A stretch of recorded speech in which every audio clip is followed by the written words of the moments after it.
everybody, this is Bobby from the Inspired Knitting Podcast. Today I'm going to do a short little tutorial for you guys to show you how I made this puff stitch dishcloth.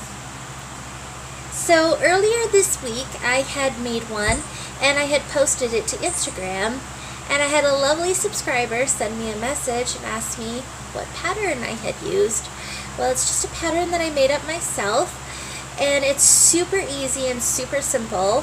It is crochet. I'm not sure if I had mentioned that at the beginning of this, but yeah, it just creates these beautiful puff stitches, and I'm not sure if you can tell, but when you turn it this way you can kind of see how the stitches are puffed out. It's very, very pretty. You don't have to use the stitch just for dishcloths. You can use it on anything, any project that you're doing, you can apply this stitch to it.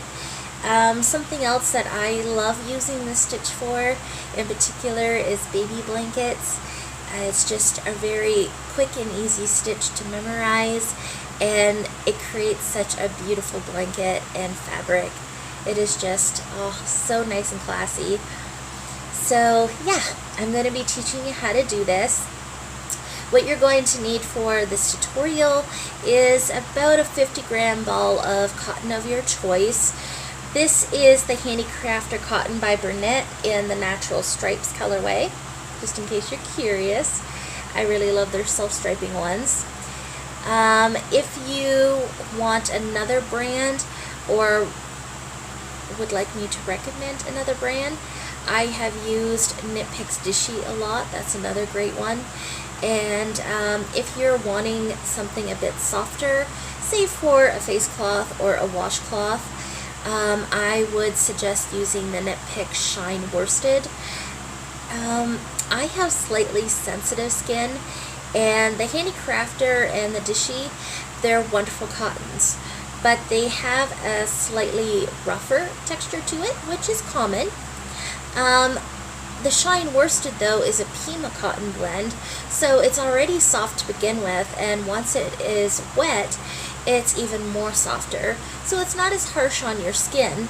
So if you're looking for something like that, I would highly recommend the Shine Worsted from Knit Picks. There are probably a lot more out there that I'm just not aware of.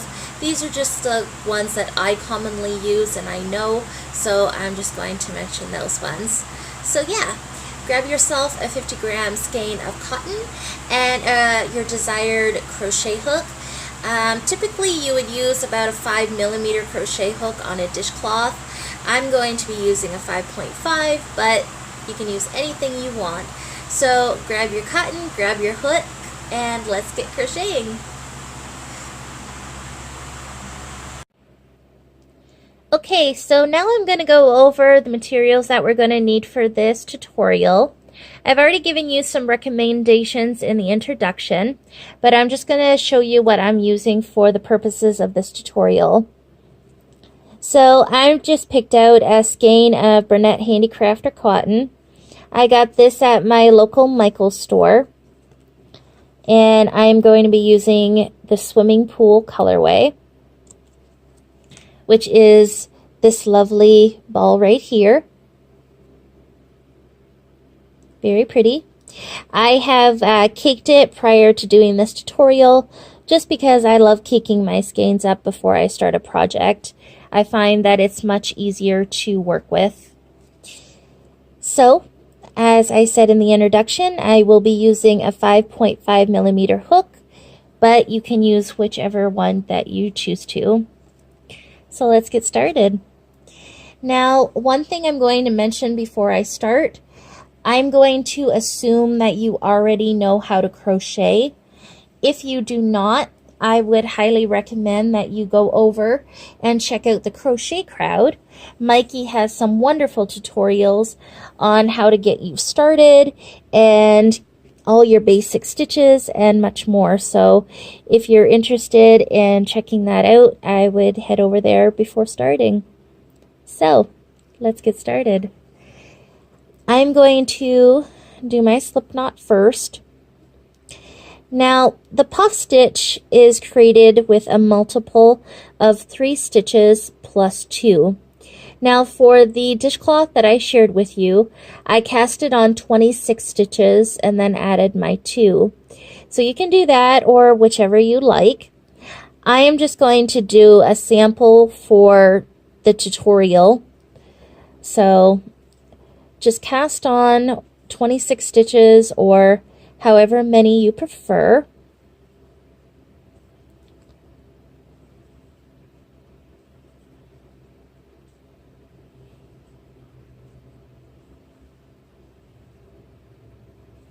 Okay, so I think that's enough for a sample. Now that I've done that, I'm just going to add 2 more. Okay, so there we go. Now, to get us started, what we're going to want to do is we're going to want to go into the very first chain from the hook. So here's my hook. Now we're going to want to go into that same stitch and we're going to want to put in a single crochet. Okay, now into that exact same spot, we're going to be doing 2 double crochets.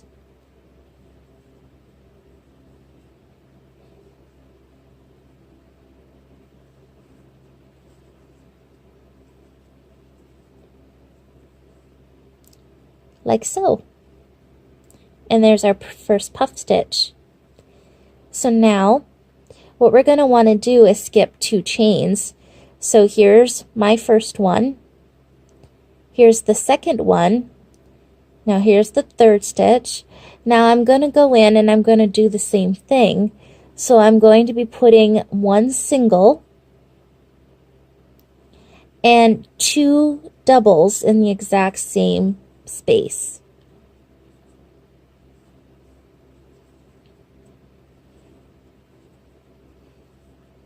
Just like so. Now, skipping 2 stitches, going into the third, I'm going to do a single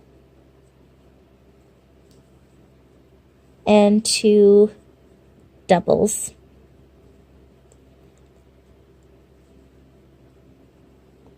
Just like that. So 1, 2, there's my third spot. So I'm putting in a single, 2 doubles, like so.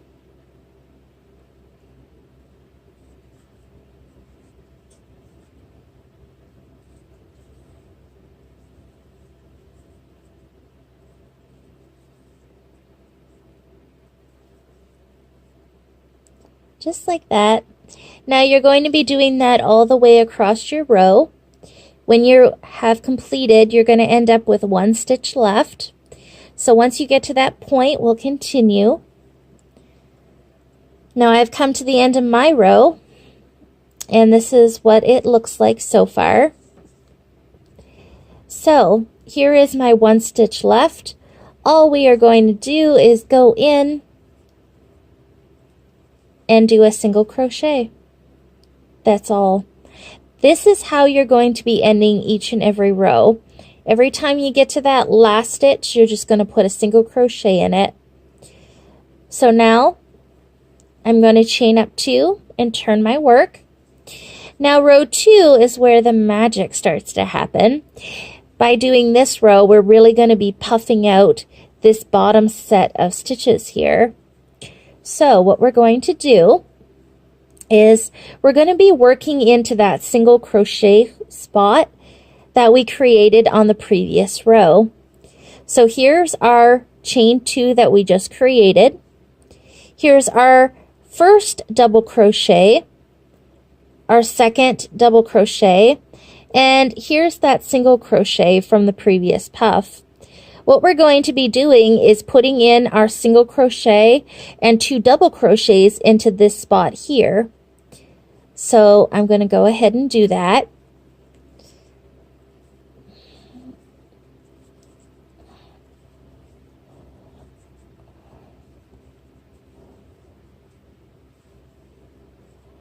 Just like so. Now we're going to go over to the next puff stitch. There's our first double crochet, our second, and then there's that single. So we're just going to go in, put a single and 2 doubles in.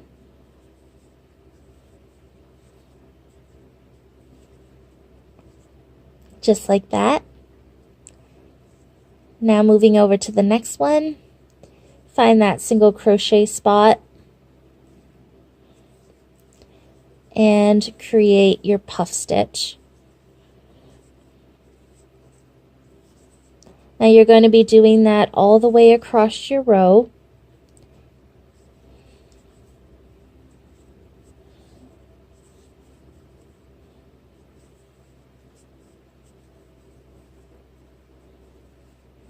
Just like that. Now when you come to your very last puff stitch from your previous row, you're just going to find that very end stitch, that single crochet, and you're going to be putting in your single crochet, just like that. Remember that you're always putting in 1 single at the end. And there you go. Now, from here on out, you're just going to be completing row 2 of the pattern. So you're just going to be chaining up 2, turning, and then working your puff stitches into that single crochet spot. And you just do that till you get to the desired length that you want. And you have this beautiful puff stitch effect. Now something that I'm going to mention here is when you get to that very last stitch here, this one can be a little bit tricky. As you go on, you might find that you're having trouble finding it and actually cut yourself off a puff.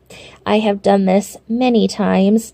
You get going along and you're not quite paying attention and you accidentally put your single crochet stitch in too soon and you end up losing a puff stitch. So just keep in mind that when you work across your row, make sure you're getting that very edge stitch and you're putting in that single crochet just to make sure that you have like a flat side, an even side. So besides that, that's pretty much all there is to it. Super simple and super fast. Now, I'm just going to show you on my sample here what I did for the border. Say this is your completed dishcloth. All I have done is rotate my work this way. So my hook is here. And if this was the side of the dishcloth going down, I just randomly pick spots in the work to put in a single crochet border. So there's not going to be specific holes. You just find some within the stitches and make sure they're evenly spaced out. When I get to a corner, say this is my corner, all I do is separate the stitches slightly and I put in 2 to 3 single crochets depending on the roundness I want for the corner. And then I just continue putting single crochets into random spots going down the edge of the dishcloth just so I can have a nice single crocheted border. Now something I'm going to mention that I do, as you can see this spot here on the rough edge, I don't make a single crochet into this because it's only going off of one piece of fabric.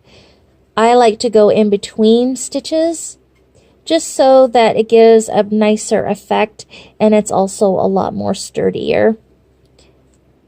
So yeah, that's pretty much all that you have to do for the border. If you want to put a border, you don't have to, but I did on mine, so I just thought I would share with you how I did it. So yeah, it's clean, it's simple, and yeah, it works. So that's pretty much all for this tutorial today. I hope you guys enjoyed it. If you want to see something else, if you want another tutorial of some kind, you can leave a comment down below and let me know, or you can send me an email at sweetcomfortdesigns.com, and I will do my best to accommodate you and see what I can come up with. So yeah, there's our finished object. So hope you enjoyed this, guys. Again, if you'd like to see something, just leave me a message down below or email me, and I'll see what I can come up with for you guys. I don't know how often these tutorials will be coming out, but yeah, I'll just do them as they come. So I will see you guys next time. Happy knitting!